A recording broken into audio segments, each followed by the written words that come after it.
Good morning, YouTube. Are you ready for another truck talk? We have a truck again. Praise the Most High. And because we have a truck again, we can start doing truck talks again. Now, this is absolutely a work truck, but the price was right. It was way right. Dealing with extreme weather. This is something that I think should be part of your prepper evangelism toolkit. A lot of people are like, hey man, that's how they talk. Hey man, how do I get my wife, my sister, my dad, my best friend, my cousin, my pastor, whoever on board? Well, we're gonna do a video on that as well. This video is not that video, but part of that is you don't go all tinfoil hat conspiracy theory, 5G is gonna cook your guts and the government's gonna enslave you in a Walmart FEMA camp on them. You talk to them about the most likely threats, which for most people in the United States is going to be extreme weather. Tornado, hurricane, volcano, earthquake, fire, things of that nature. And yeah, 80% of the world's population lives within 50 miles of the coast. So tornadoes, tsunamis, like that's real. I mean, or not tornadoes, hurricanes, the best words, believe me.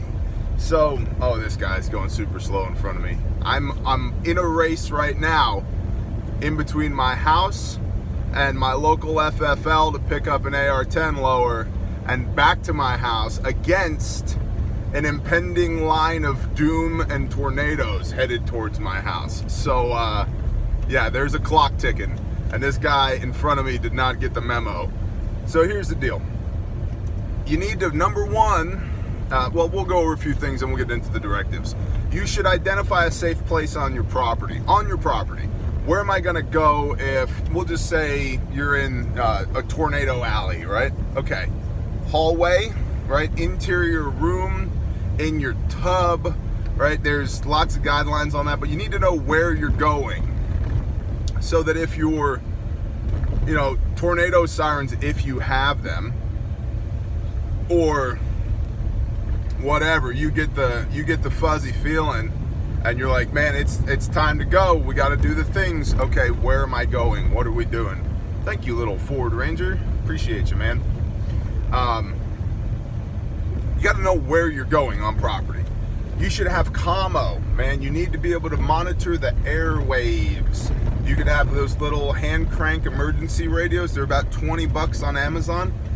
They're not terrible. I mean, they're not super robust. I'm not going to go into the jungles of Cambodia with one and use that as my primary means of communication, but sitting in your living room, they'll get the job done. Maybe even tucked into a pouch in your bug out bag, they could get the job done. But for monitoring your NOAA channels, your local AM radio stations, they're going to be broadcasting weather alerts. They're good, and they got the little built-in flashlight, and a lot of them now have a little built-in USB charger so you can keep your iPhone charged so you can play Candy Crush while the world is melting around you. Another thing is, here's one right here. This is, yes, the Baofeng UV5R. I keep this one in the vehicle. All of our vehicles have a radio in them, and just basic protocol, every vehicle has commo in it and has first aid in it. Here's a prototype Bearfac right down here. And that's SOP. Even when we do, relief missions, SOP. Every video has commo. Every vehicle has commo, and every vehicle has first aid, right? And so using this radio, I can hook into my local repeater, and then I get people from all over the area saying, hey, we had a tornado touchdown in this place. We had roof damage and straight line winds in this place, blah, blah, blah, blah, blah. And I'm getting a much broader picture of what's going on around me. I don't even have to transmit. I can just monitor the chatter going across the airwaves, and I'm very well informed. I also have, because Gordon from the APN is totally BA and hooked me up with the programming on these radios, I have all kinds of channels for the first responders programmed in here that I can monitor as well. And if a dire emergency, I could reach out and talk to them, okay? But it's not my job to be clogging up their channel, but I can monitor them. So having commo for sure.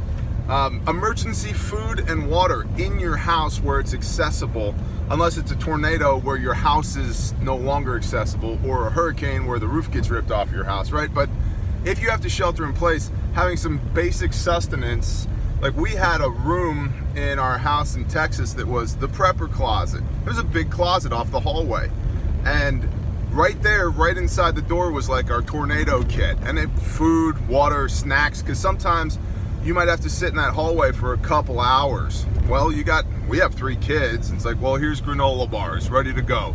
We don't have to move. We'll just sit right here, pillows and blankets, and hang out. So having a little kit put together that includes food and water, that it's just rapid deploy, ready to go, purpose built. This is our shelter in place tornado kit, or whatever, right? If it's time to run to the storm cellar or whatever you may have, you just grab that little bag and go, and have some food and water in it, because people get hungry, especially kids. Kids' metabolisms are insane. They just eat and eat and eat and eat and eat and eat and eat and eat and eat and eat and eat and eat. And I'm hungry. What? You've had 9,000 calories today and it's 10 a.m. Anyway, know where the main disconnect on your house is for your power, okay? That will be at your load center. Some buildings have exterior disconnects at your POIC, point of interconnect. POI, the brain does the things. At your point of interconnect, has a big ka-chink lever like that. It's good to know where that is. Have auxiliary lighting. That could be headlamps. Headlamps are good, like a AA or AAA headlamp. You could have a flashlight as part of your EDC. Again, that little hand crank radio with the flashlight on it, that's a good option. And if you have natural gas or propane or anything like that, know where the shutoff for that is as well. Because in an earthquake environment, or if your home is significantly damaged, you want to be able to turn the flow of that gas off, because you don't want to catch a spark and have the right air fuel mixture and kaboom, right? So know where that is, and you can buy the shutoff keys on, I'm sure on Amazon, on the internet. Some Home Depot / Lowe's stock those things. And then this is a great opportunity to have your bug out bag. And remember, your bug out bag is just part of your bug out plan, right? So know, if you had to squirt out the side door because it's real bad, where am I going? That's my bug out location. How am I getting there? Bug out vehicle. What am I taking? My bug out bag. All of that encompassed together is your bug out plan, right? So go through that. Have your stuff, know where you're going, know how you're getting there. Well, we're just gonna take the Dodge. Oh, it turns out the Dodge needs a tune-up and is out of service. Now what? Okay, so good mental exercise to go through. And then our directives.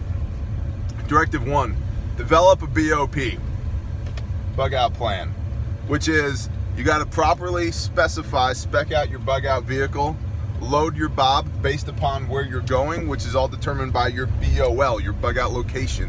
Where am I going? How far away is it? Can I get there on foot? Do I need to take a mule? Do I blah, blah, blah, blah, blah? Figure out all the blah, blah, blahs and reverse engineer your bug out plan based upon the blah, blah, blahs, okay? So directive 1, square away your BOP, your bug out plan. Directive 2, identify safe areas in your current location, okay? So where you are on property right now, where do I go if SHTF right now and it's a hurricane or a tornado or whatever, okay? A natural disaster. Where do I go? If it's flooding, you want to go to an upper floor if you have one, okay? Figure all that out now. Do the research now. Take your lunch break and just let your fingers do some walking on the Google machine and figure it out. Know where your shutoffs are as well. This is part of Directive 2. How do I kill the power and gas and maybe even water or sewage backflow maybe to this piece of property that I'm on right now? Because that could matter, especially if you have grid-tied renewable energy.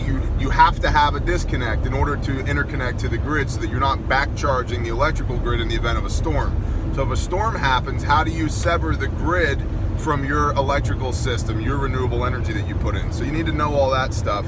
And then directive 3 is stock food, water, commo, and medical per your likely threats.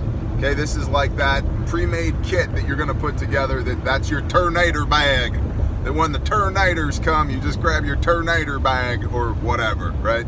My hurricane bag, this could be your get home bag, your bug out bag. I just call mine my rucksack.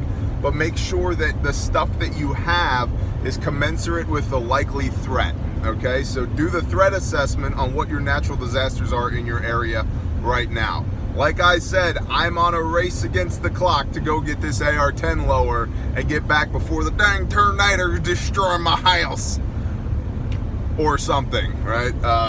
Which sounds ridiculous. Most people would be like, why are you going? And the short answer is I have 92 minutes of time right now that is unscheduled in my day, and I'm going. This lower has been sitting here for 20 days, and I've been unable to get it thus far because between my schedule and their schedule, it ain't happened.